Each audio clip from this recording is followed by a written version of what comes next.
Meus prezados irmãos, é com muita alegria que estamos aqui para dar início a mais uma aula, essa pré-aula, dando continuidade ao nosso estudo da nossa revista da Escola Dominical, onde estamos estudando sobre tempo de conquistas. É uma alegria muito grande, no momento em que estamos vivendo, a gente poder debruçar diante da Palavra de Deus e aos domingos estudarmos e aprender um pouquinho sobre essa história, a história do povo de Israel sob a liderança de Josué.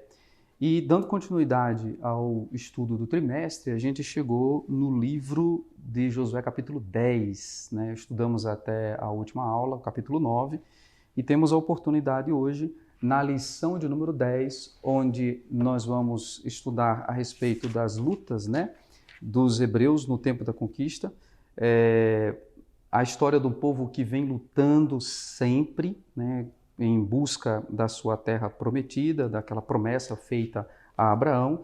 E agora nós vimos, desde o início do trimestre até aqui, a jornada por onde aquele povo passou, e sob a liderança de Josué, entramos aqui numa fase de muita guerra, né, de luta.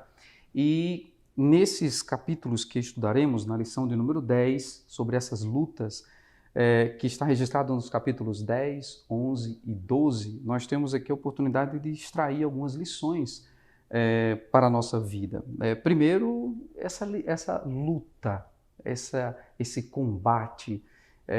Há quem diga que esses capítulos são os capítulos mais sangrentos da Bíblia. De verdade porque ali a gente vê que para o cumprimento da promessa de Deus, o povo precisou lutar para conquistar a terra. E ao lutar, muito sangue foi derramado. Mas debaixo da direção divina e debaixo da proteção do Senhor e dos cuidados do Senhor, aquele povo conseguiu a vitória. E é isso que nós vamos aprender um pouco nesse momento, estudando aqui o capítulo 10, 11 e 12. E esses 3 capítulos, essa aula de hoje, nós vamos encerrar mais um bloco, né? Nós tivemos a oportunidade de estudar alguns blocos, dividindo aqui o livro de Josué. Nós temos ali a introdução, o chamado de Josué no capítulo 1, nós vimos ali a preparação, ainda no capítulo 1 até o capítulo 3, a preparação do povo, a liderança de Josué diante do povo, da congregação, e a gente vê ali os cuidados, os preparativos e tudo mais. E nós vimos, dentro dessa subdivisão, ali do capítulo 6 até o capítulo 12, que nós encerramos esse bloco hoje, nós temos aqui o privilégio de fecharmos esse bloco onde a gente aprende aqui sobre a conquista efetiva. Nós vemos isso aqui dentro da nossa lição, nós tivemos a oportunidade de estudar isso já na lição de número 1, onde a gente viu que tanto desde o capítulo 1, onde tem o chamado de Josué, capítulo 3 a 5, onde a gente vê ali o preparo do povo, o alimento, todo o processo que eles passaram lá no capítulo 4, a travessia do Jordão, capítulo 5, chegar a Gilgal, toda aquela situação de reconciliar com Deus. A gente já revisou isso, né? E aqui nós temos o privilégio de fechar um bloco que se iniciou lá no capítulo 6 e chegou no capítulo 12, onde a gente teve a conquista efetiva. Que conquista é essa? Desde quando eles começam a enfrentar as cidades. A história nos conta que eles tinham 7 povos para conquistar, que estavam e que habitavam ali naquele lugar. Aquela terra prometida a Abraão, quando Abraão foi chamado por Deus para sair do meio de sua parentela e ir para um lugar, Abraão chegou à terra de Canaã e nesta terra ele recebeu a promessa de Deus. E Deus falou com ele que esta terra daria a sua descendência, mesmo Abraão não tendo um filho, mesmo Abraão não tendo em sua linhagem um filho de sangue, Deus prometeu e Abraão creu nessa promessa. E veio a descendência, bem sabemos, Abraão, Isaque, Jacó, e de Jacó, os 12 filhos, 12 tribos. E aí nós seguimos toda a história de José. José vai para o Egito, e vendido pelos seus irmãos, né, como escravo. José chega a governador e José ali leva, depois daquele período, né, durante o período daquela seca, da fome que teve, ele traz para viver com ele seu pai e seus irmãos, e aí morre José, morre Jacó, morre seus irmãos, e José vem um novo faraó, e a partir desse novo faraó veio um novo governo, 400 anos, esse novo faraó, ele enxergando que a família de Jacó crescia de maneira, né, já Israel crescendo de maneira grande, né, com um povo forte e numeroso, ele teve medo e a escraviza. Nós conhecemos a história. E aí, ao escravizar esse povo fica por 400 anos escravos do Egito. E aproximadamente 430 anos depois, quando Deus ouve o clamor deste povo, já cansado de sofrer debaixo do jugo dos egípcios, Deus ouve aquele clamor, e ao ouvir o clamor, Deus levanta um que seria o libertador, que foi Moisés. Moisés, portanto, é levantado por Deus, educado dentro do palácio real, dentro do Egito, e nós conhecemos a história que a partir de Moisés, Deus se manifesta ao seu povo para mostrar o quanto ele é forte, começando ali nas manifestações das pragas, onde, através das pragas, Deus mostra tanto ao povo dele, ao seu povo, que ele é um Deus forte, quanto a Faraó, aos egípcios, com quem eles estavam se deparando, né, para lutar, que era o Deus Todo-Poderoso. Então, nós vamos, inclusive, ver dentro da aula de hoje que Deus ele endurece o coração, como endureceu o coração daqueles homens que levantaram para combater e guerrear contra Josué. Deus também endureceu, e Deus usa isso, né? Ele endurece o coração de Faraó lá atrás, para que o Faraó não deixasse o povo ir. E ao recusar a saída do povo, Deus se manifesta através dos seus milagres e maravilhas, trazendo ali pragas, trazendo ali a evidência, a manifestação do seu poder, tanto para o próprio Faraó entender quem é o Deus que ele estava lutando, para também o povo dele entender o Deus. Porque o povo, há 400 anos, enxergando os diversos deuses que os egípcios adoravam. E eles tinham deuses para tudo, eram vários deuses, né? E essa diversidade de divindades fez com que o povo, separado por Deus, para ter um único Deus, e Deus não divide sua glória, né? O povo enxergasse ali que o Deus a quem eles serviam e a quem eles estavam clamando é o Deus Todo-Poderoso, o Deus de seus antepassados, o Deus de seu patriarca Abraão, o Deus de seu pai Isaac, o Deus de seu pai Jacó. Então, esse povo que lá no passado enfrentou todas essas circunstâncias, essa situação, sob a liderança de Moisés, Deus tira esse povo, passa pelo processo do deserto, o período do deserto, e agora estão na terra prometida. Moisés já partiu, Josué está na liderança do povo, já chegaram antes ali do Jordão conquistando terras, e parte dessa terra conquistada já estava sendo dividida ali para 2,5 tribos, e ao passar o Jordão, tiveram seu grande desafio, que foi Jericó. E mais uma vez Deus mostra todo o seu amor, cuidado, zelo para cumprir a promessa que Deus fez, ou seja, para Deus, ele é zeloso com a sua promessa para cumprir a palavra dele dada ao povo, como também a fazer com que aquele povo chegasse, usufruísse da terra, da promessa, até chegar ao seu descanso, que é a terra de Canaã. Então, já diante daquele primeiro grande desafio, Deus mostra o seu poder, a sua manifestação através de maravilhas, desde o cuidado no deserto, ao mandar o maná matinal, né, ao alimento matinal, o maná, todas as manhãs, ao cuidar do calor do dia, do sol escaldante do deserto através da nuvem, ao protegê-los à noite através da coluna de fogo. Nós vemos aqui, portanto, todo o cuidado de Deus. A passagem do Rio Jordão, a queda dos muros de Jericó, e não seria diferente no momento em que eles chegam para guerrear e combater. Já estão do outro lado, já tem vitórias, né, de parte da terra já conquistada, aquém do Jordão. Agora passa o Jordão, precisa continuar na conquista, e nessa conquista se deparam com 2 cidades que nós já estudamos anteriormente, que foi a cidade de Jericó e a cidade de Ai.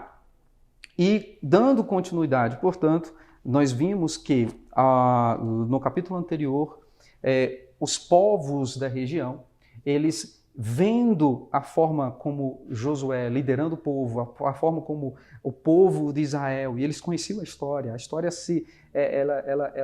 era transmitida entre os povos, né? A notícia corre, e ao entender e ouvir que aquele povo estava vindo e se aproximando, já passou o Jordão, já está se aproximando de nós, e eles entendiam e sabiam que esse povo vinha para tomar posse do que era deles. Eu vivo numa terra que não me pertence. Eu vivo num lugar que daqui a pouco não será mais meu, porque alguém está vindo ali e vai tirar aqui o meu lugar onde eu moro, onde eu tenho a minha residência, onde eu tenho a minha família. Olha que situação. Aquele povo, portanto, se preocupava. Os líderes, os reis, os governadores estavam todos atentos ao que estava acontecendo. Alguém poderia pensar, não, isso daí, olha, não chega até nós, porque eles têm uma grande muralha para enfrentar. É uma cidade forte, Jericó. De repente, Jericó está a ruínas. Eles se reúnem para montar uma estratégia para vencer ou para lutar de forma unida. Imagine que povos que se conflitavam entre si, agora se reúnem em forma unida, né? Você como meu inimigo, mas agora nós dois precisamos nos unir para enfrentar um inimigo comum, que é o povo de Israel que está chegando até nós. E diz a história, nós vimos isso na aula passada, que um povo heveu, os heveus, ou parte dos heveus, porque eles estavam em mais de uma região, na região de Gibeão, os gibeonitas, eles fazem um acordo, eles ouvem que os demais estão lutando ou criando uma estratégia para lutar contra Josué, contra o povo de Israel, e eles, fazendo ali aquela estratégia, falam, não, eu vou ficar de fora disso e a minha estratégia vai ser diferente. Nós vimos isso, eles se aproximam de Josué, e ao se aproximar de Josué, faz ali um acordo, né? Eles inventam, eles enganam Josué, a gente já viu sobre isso, Josué não busca Deus, aceita o acordo, eles se vestem de maltrapilhos e levam pão secos, vinho velho, enfim, eles mostram o quanto eles andaram de terras distantes para chegar lá. Enfim, os irmãos vimos isso na aula passada, é apenas um histórico para entender em que momento nós chegamos aqui no capítulo 10, numa situação em que Gibeão, o povo, né, da região de Gibeão, gibeonitas, eles fazem ali, portanto, um acordo com Josué, e ao fazer uma aliança diante de Deus, mesmo sendo fora da vontade de Deus, mas ao fazer a aliança, Deus enxerga e aquela aliança passa a ser válida, é um pacto, é um concerto. E ao fazer esse pacto, Josué, junto com o seu exército, eles chegam à terra dos gibeonitas, mas não pode, devido ao pacto feito, à aliança feita, eles não podem destruir o povo heveu. E aí, meus irmãos sabem que Josué coloca diante deles um fardo, um jugo, que a partir de então eles passam a cuidar das coisas de Deus, a cuidar, mais na frente, cuidado com as questões do tabernáculo, cuidar, mais na frente foram usados para a construção do muro de Jerusalém, lá na frente, em Neemias. Então nós vamos ver que eles vão cuidar em levar a água, em cuidar das questões ali do povo de Deus, né? E temos, portanto, um aprendizado muito grande aí que a estratégia daquele povo, sabendo, tendo a ciência que não poderia lutar contra o Deus Todo-Poderoso de Josué, do Deus de Israel, eles preferem esse jugo, eles preferem, de qualquer modo, viver. E Deus teve misericórdia daquele povo. A aliança foi feita, o pacto foi estabelecido, e a partir daí aquele povo serve ao povo de Israel, né? Olha, irmãos, um povo que era escravo, um povo que era há 430 anos, né, escravizados e trabalhando sob o chicote, vamos assim dizer, do povo egípcio, agora eles têm povos que servem a eles. Olha que coisa maravilhosa que Deus faz, né? Mas não era isso que Deus queria. O que Deus queria é que todos daquela região de Canaã fossem destruídos. Bom, uma vez feita essa aliança, chegamos numa situação em que os reis daquela região reuniram 5 reis. A gente vai ver isso no capítulo 10, já a partir do versículo 1, em que 5 reis se reúnem. Nós estamos aqui o povo de Israel está acampado em Gilgal, Gilgal está a aproximadamente 30 quilômetros onde está o povo gibeonita, os heveus, e na região mais montanhosa, uma região de altos montes, vinham aquelas cidades, 5 cidades, os 5 reis se reuniam, e eles ouvindo falar, ouvindo notícia de que o povo gibeonita fez um acordo de paz com Israel não destruiu os gibeonitas, eles se preocupam com isso e falam, peraí, parte do nosso povo já está aqui em acordo com Israel, então Israel está mais forte. Se o povo de Israel já vem com esse histórico de conquistas, já vem forte, imagina agora com parte do nosso povo servindo a eles. Então eles se preocupam com isso e não ficam satisfeitos. Então eles planejam destruir os gibeonitas de modo a enfraquecer e mostrar autoridade também ali daquela região para que outros povos não fizessem o que os gibeonitas fizeram, né? Para não ter relações com o povo hebreu. Meus irmãos, eles não sabiam com quem estavam lidando, eles não sabiam o poder de Deus. E aí a gente vê aqui já no capítulo 10 que o povo, os 5 reis, nós estamos falando aqui de Jerusalém, de Adoni-Zedeque, rei de Jerusalém, fez a proposta a Oão, rei de Hebron, Piram, rei de Jarmute, Jafia, rei de Laquis, Adeb, rei de Eglon. Então esses 5 reis, essas 5 cidades, nós vamos ver versículo 5, então os 5 reis dos amorreus e os reis de Jerusalém, de Hebron, de Jarmute, de Laquis, de Eglon, reuniram-se e vieram com todos os seus exércitos e cercaram Gibeon e a atacaram. Veja, é importante lembrar que a Bíblia registra que Gibeon, no versículo 2, era um povo forte e que tinha bons guerreiros. Se Ai era pequena, Gibeon já não era tão pequeno. Os gibeonistas eram maiores e tinham mais estrutura, eram mais preparados. E isso assustou, porque esse povo mais preparado tem um acordo com Israel. E aí eles se reúnem para arquitetar e lutar contra os gibeonitas. Eles mandam uma mensagem, os gibeonitas mandam uma mensagem para Josué, e avisando a Josué, pedindo socorro.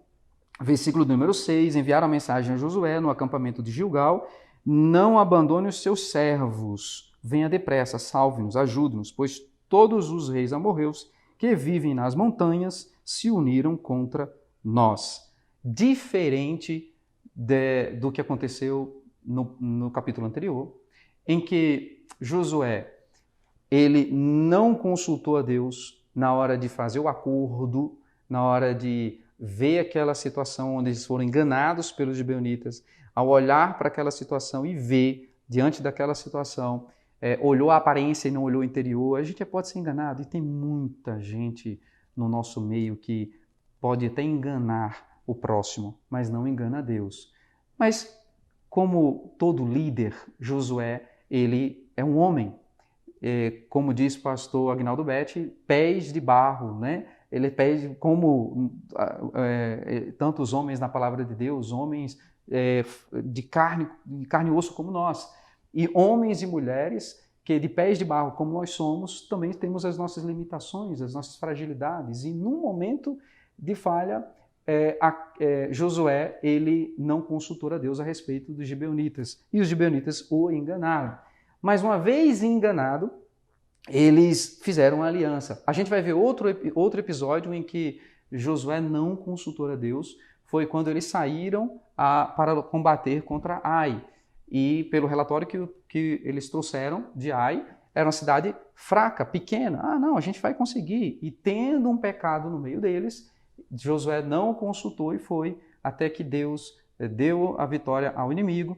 E nós conhecemos a história, Deus manifesta ali o pecado e o erro que estava dentro da congregação de Israel, e aí Josué prontamente, rapidamente, age como líder que tem que ser. Então uma coisa é você, por alguma decisão que você tomar, você falhar por uma decisão errada, mas imediatamente corrigir diante das instruções de Deus, diante daquilo que Deus tem para nós e obediente à sua palavra, Josué aplacou a ira do Senhor, diz a palavra de Deus. E nesse momento aqui, diferente dessas situações, nesse momento a gente vai ver no texto que Josué recebe de Deus a confirmação para lutar contra aquele povo. Ora, os gibeonitas enganaram o povo. Josué poderia simplesmente dizer assim: olha, Deus pediu para destruir todos os povos. Nós não podemos destruir porque nós fizemos uma aliança com eles. Então, diante da aliança que nós temos diante de Deus, nós não vamos destruir. Então, está resolvido. A gente fica quieto, cruza os braços, deixa que o inimigo venha e lute e faça justiça. Eles nos enganaram e agora Deus providenciou a forma de resolver essa situação e pronto. Matou o problema, resolvido o problema. Né? Deixe que eles mesmos se destruam. Mas Deus não quis isso. Deus vai fazer com que a aliança, aquela situação do pacto feito, vire bênção na vida dos gibeonitas. Veja no versículo de número 7. Josué partiu para Gilgal com todo o seu exército, inclusive com os melhores guerreiros, e disse o Senhor a Josué, olha, versículo 8, não tenha medo desses reis, eu os entreguei nas suas mãos, nenhum deles conseguirá resistir a você. Isso é uma benção, né? Primeiro, você recebe a confirmação de Deus e você recebe ali a segurança e a certeza de que, olha, vá, proteja, pode ir, não tenha medo, eles são fortes, são 5 reis e Deus usa dessa situação de conflito entre eles mesmos, né, os povos, aí o Eveu com Amorreu, os 5 reis amorreus, que vão se conflitar, vão lutar entre si. Deus usa desse episódio para, de uma vez, matar vários, né, conquistar várias cidades, as 5 cidades que nós já citamos aqui. Então perceba que Deus está com Josué, Deus fala com Josué e Deus fala, olha, eu vou entregá-los em suas mãos. E Josué parte a noite toda, durante toda a noite, chega até logo cedo, e isso faz com que eles tomem um susto, né? Porque vamos cercar os gibeonitas e vamos atacá-los. De repente, de forma estratégica, Josué viaja a noite toda para que logo cedo, eles não esperavam, e de repente tem a surpresa de se deparar com o povo de Israel. E veja o versículo de número 10. O Senhor lançou confusão diante de Israel, que lhes impôs grande derrota em Gibeon. A outra tradução vai dizer que Deus confundiu, que Deus trouxe ali uma confusão. Então veja Deus agindo. Deus fala no versículo 8, Josué, pode ir, eu estarei, eu farei, eu entregarei na sua mão. No versículo 10, o Senhor faz confusão e confunde eles, né? Lançou em confusão diante de Israel, que lhes impôs grande derrota em Gibeon. Os israelitas perseguiram na subida de Bet-Horon e os mataram por todo o caminho. Grandes pedras e granizo. Veja, o Senhor falou, decretou, o Senhor se manifestou no meio deles, trabalhando em cima deles, e o Senhor lançou sobre eles as pedras de granizo que destruiu, e diz o texto que muitos mais foram as mortes devido às pedras do que à espada. Então veja o Senhor atuante diante desta grande vitória. A gente tem aqui dentro desse capítulo uma passagem que é muito conhecida de todos, que é o dia em que o sol parou. E aí nós vamos ver já no versículo de número 13, o sol parou e a lua se deteve. Quando Josué, ele ora ao Senhor, ele clama ao Senhor diante de todo o povo de Israel, pedindo que o dia se prolongue. E ao prolongar o dia, faz com que eles consigam lutar e durante todo aquele dia. Veja, eles viajaram à noite, imagina que trabalho árduo, né? Viajaram à noite, chegam para combater, e o dia é o dia mais longo da história. O sol se para, a lua se deteve e eles passam aquele período de luta e conquista. Esse episódio que nós estamos estudando aqui está localizado geograficamente da região centro-sul de onde eles estavam. Eles chegam por Gilgal, já começa ali na região central, passando por Jericó, e tem ali esses reis do sul que se reúnem, eles descem então para lutar e conquistar a parte sul de Canaã. E nós vemos que Deus, ele permite de uma confusão entre eles, os povos, que Josué conquiste de uma vez 5 grandes cidades, 5 grandes regiões. E ali Deus dá a vitória a Josué. Os reis fogem, vendo que Deus já estava ali manifestando o poder e viram que é Deus, não tem como lutar contra esse povo.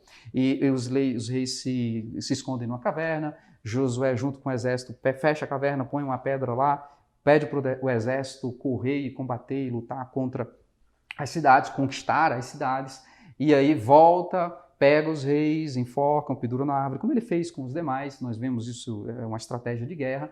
E aí ele tira esses corpos, coloca lá volta para a caverna onde eles estavam escondidos e ali ele os enterra, né, fecha com pedras. Então veja que aqui a conquista do povo do sul, dessas terras, desse povo no sul, Deus dá uma grande vitória. E Deus mostra mais uma vez que não é o homem, não é Josué, não é o povo com seus braços, com suas pernas, com suas capacidades, com seu porte físico ou com sua organização de guerra, suas estratégias, ou até mesmo, por que não dizer, suas armas. Não é nada disso, até porque é um povo que não foi, já vinha há 38 anos andando, né, desde quando sai lá daquela situação que a gente vê registrado em números, né, no Josué, Moisés ainda, 40 anos no deserto, mas desse episódio aqui, 38 anos atrás, parte daqueles homens de idade de guerra, idade de soldado, que eles falam acima de 20 anos,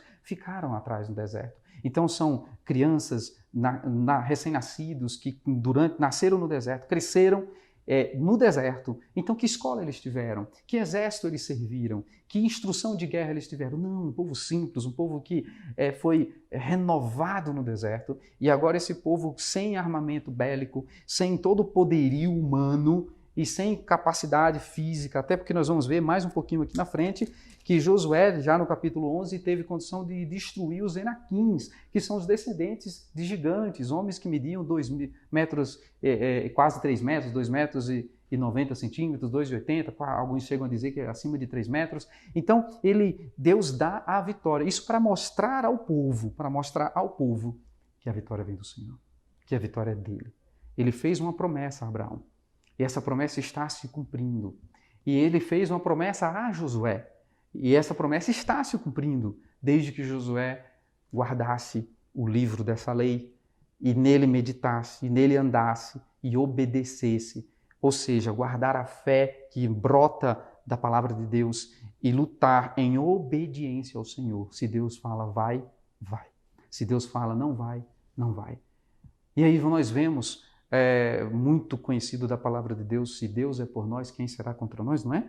Se Deus está conosco, o que há de nos impedir, né? O que pode levantar, quem pode, o que pode enfrentar ou impedir o agir de Deus em nossa vida? Nada, irmãos. Mas, se Deus é contra, se Deus está contrária à sua ou à minha vontade, o que podemos fazer? Então é importante entendermos que, como a gente viu aqui na história, que quando Deus fala vai, Josué avançou, Deus fala espera ou para, a obediência ela é importante. Já no capítulo 11 do texto, ao ouvir o que aconteceu ali no sul da região, ou os reis do norte, percebendo isso, também se reúnem. E aí eles reúnem todos, quando Jabim, rei de Hazor, soube disso, enviou mensagem a Jobabe, rei de Madom, e aos reis de Sinron, e os reis dos norte, que viviam nas montanhas, né?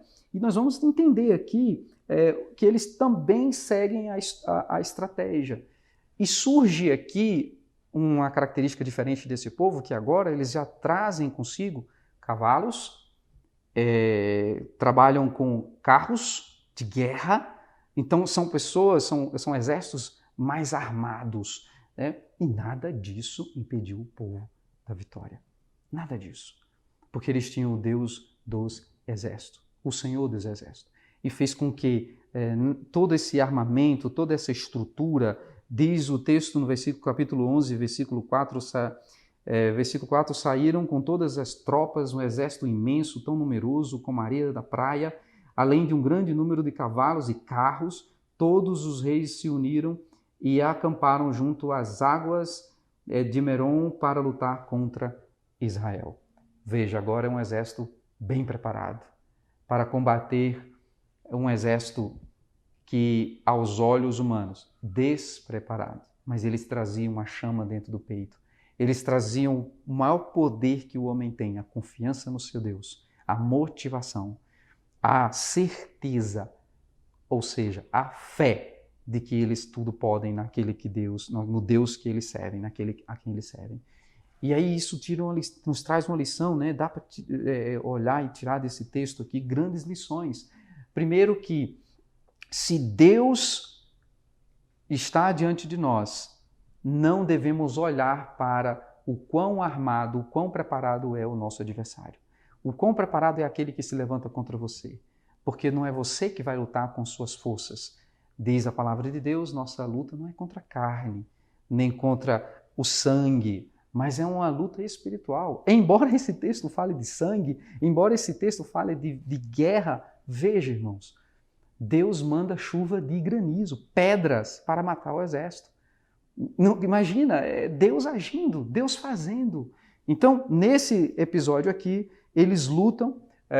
O historiador, comentado no texto da nossa lição, nosso comentarista, pastor Reinaldo, ele cita Flávio Joséfo, onde coloca aqui que eles tinham aproximadamente 300 mil homens, 10 mil cavalos e carros, 20 mil carros de luta, de batalha, né, para guerrear. E a gente vai ver aqui que é uma luta que se estendeu aí por volta de 5, outros dizem 7 anos, de grande guerra, de combate, e Josué, junto com o povo de Deus, venceu todas as batalhas.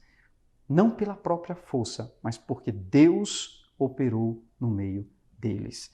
E na nossa jornada rumo aos céus, nós extraímos daqui grandes lições, porque muitas das vezes o que está diante de nós, já estamos com os pés na nossa bênção, já estamos com as mãos nas nossas bênçãos, já estamos sentados ou vivendo em cima da nossa bênção, daquilo que foi prometido a você ou a mim, mas às vezes nós não conquistamos. A gente às vezes prefere viver de esmola, a gente às vezes prefere viver de ajuda, de favor. Deus não te chamou para viver assim. Se Deus te prometeu, aquilo que Ele prometeu pertence a você. Tome posse daquilo que Deus já te prometeu. Está contigo. Você passou por tantos anos a chegar onde chegou. Ah, mas agora para eu tomar posse surge diante de mim um grande exército, mais numeroso e às vezes mais forte, mais bem armado, e eu sou tão pequeno e fraco. Não consigo lutar contra. Aí você tem que lembrar do Deus a quem você serve.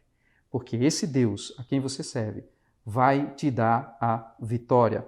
Diz o texto, Josué conquistou, versículo 12, todas essas cidades e matou a espada os reis que as governaram. Destruiu totalmente, como Moisés, servo do Senhor, tinha ordenado. Contudo, Israel não incendiou nenhuma das cidades construídas nas colinas, com exceção de Hazor, que Josué incendiou.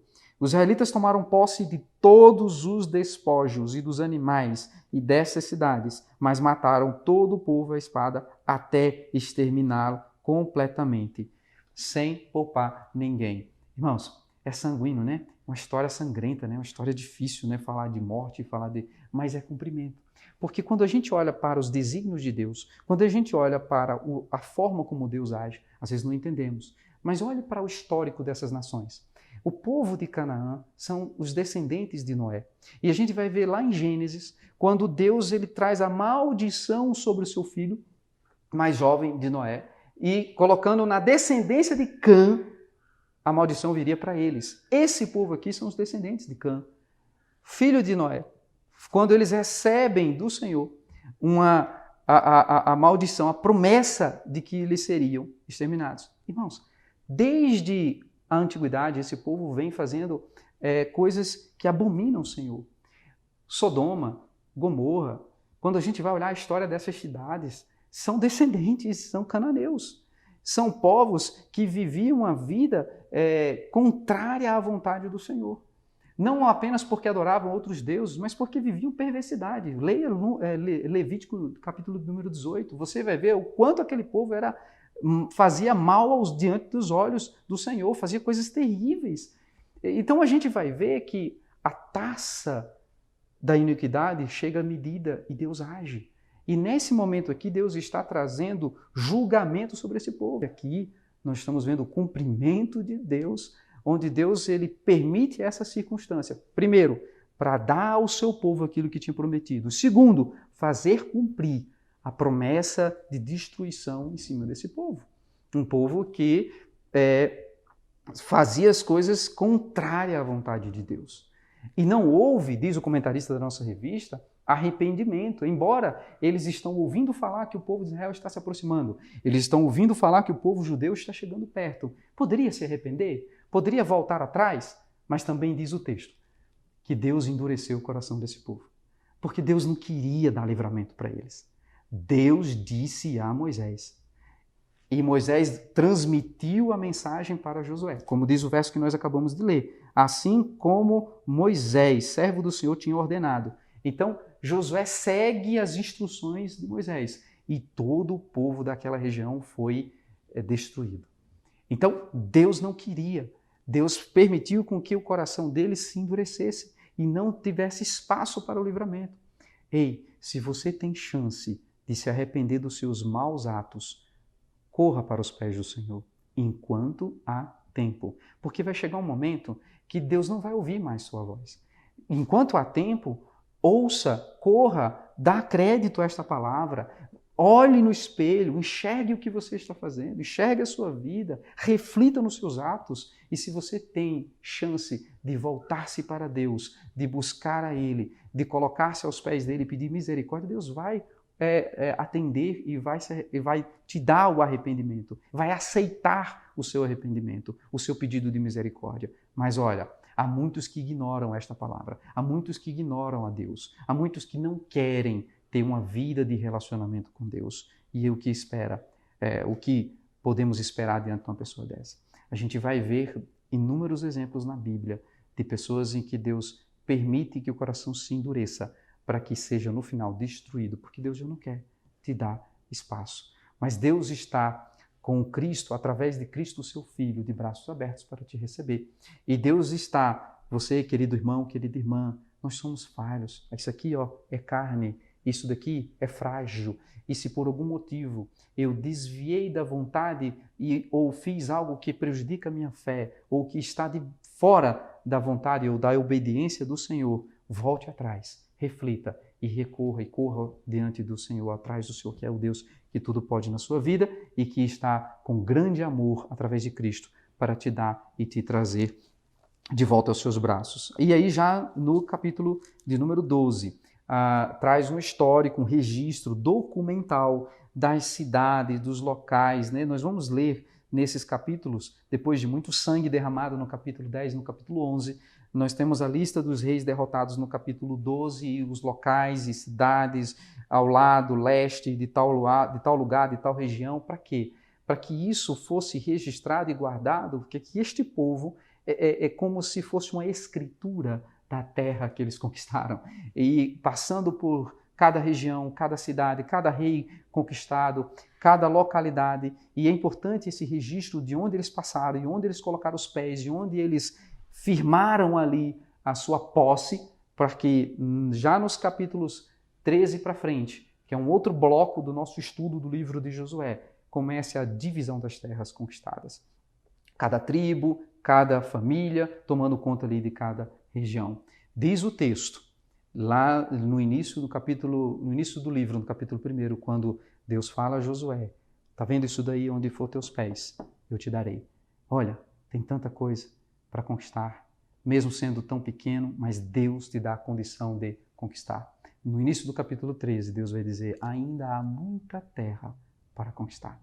E nós temos um grande incentivo da parte de Deus para continuarmos lutando.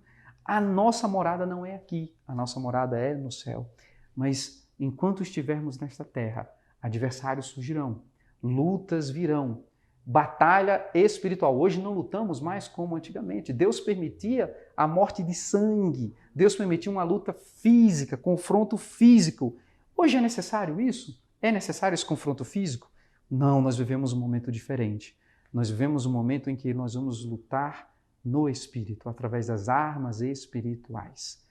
Então nós temos aqui, Deus é o mesmo desde essa época até os dias de hoje, sim, é verdade. Deus é aquele todo-poderoso que fez chover pedra. Deus é aquele todo-poderoso que parou o sol. E Deus pode fazer isso? Pode, Deus pode fazer tudo, mas os tempos são outros, a época é outra. Deus precisa agora, de repente, no nosso meio aqui, num país tropical como o nosso, numa nação como nossa, Deus precisa, para mostrar a nós que Ele é poderoso, de repente fazer chover pedra? Não, irmãos. Ele pode, se Ele quiser, porque Ele é o todo-poderoso. Mas o momento em que vivemos é outro.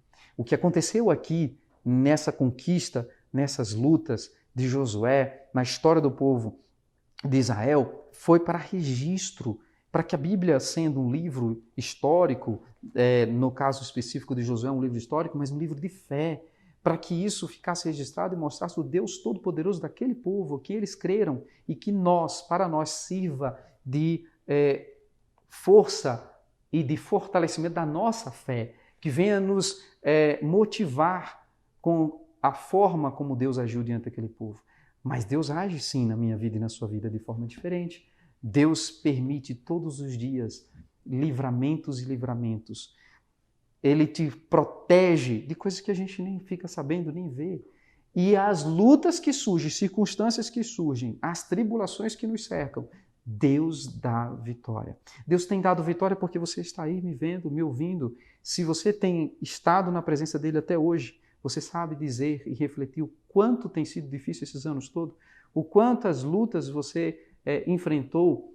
Nossa jornada é de luta, sim, é de luta, mas o nosso Deus está conosco e Ele aquece o seu coração e diz que a terra prometida a mim, a você, a vida eterna com Ele, lá na nossa Jerusalém Celeste, na Canaã Celeste, está às portas e logo breve nós estaremos com Ele. Nós temos aqui uma lição rica quando estudamos acerca de Josué. Esses 3 capítulos, encerrando esse bloco, vai nos mostrar que com luta esse povo conseguiu chegar a essa grande vitória de conquista da terra prometida. E nós temos diante de nós, não importa na região norte, região sul, o inimigo que vai surgir, pequeno, numeroso, grande, gigante, pequeno, não importa.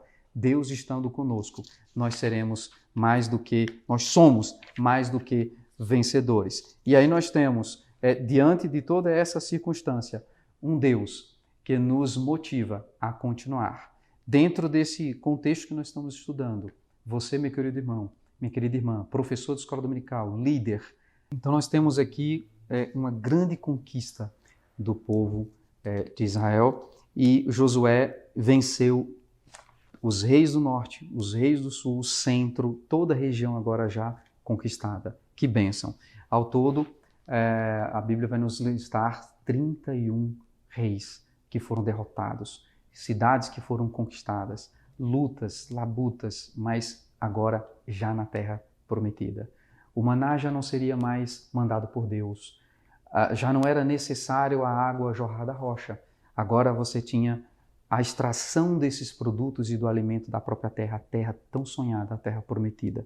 Que Deus conceda a mim, a você, o espírito de coragem que Ele concedeu a Josué, que fortaleça em você a sua fé e cada dia a gente possa seguir rumo à nossa Canaã celeste e que nada neste mundo venha parar a nossa conquista. Se você tem promessa de Deus de conquistar algo aqui, nesta terra, creia, faça a sua parte e creia que Deus há de cumprir as suas promessas. Vamos agradecer a Deus por tudo que Ele tem feito. Abençoe o seu irmão, sua irmã, compartilhando esse vídeo, transmitindo aos alunos ou colegas da igreja, do ministério, para que juntos possamos ser edificados e possamos levar esta semente, que é a palavra de Deus, palavra de ânimo, a tantos outros que compartilham da nossa fé, do nosso Deus, ao nosso Deus vivo a quem servimos. Obrigado, eu agradeço a todos, uma paz do Senhor.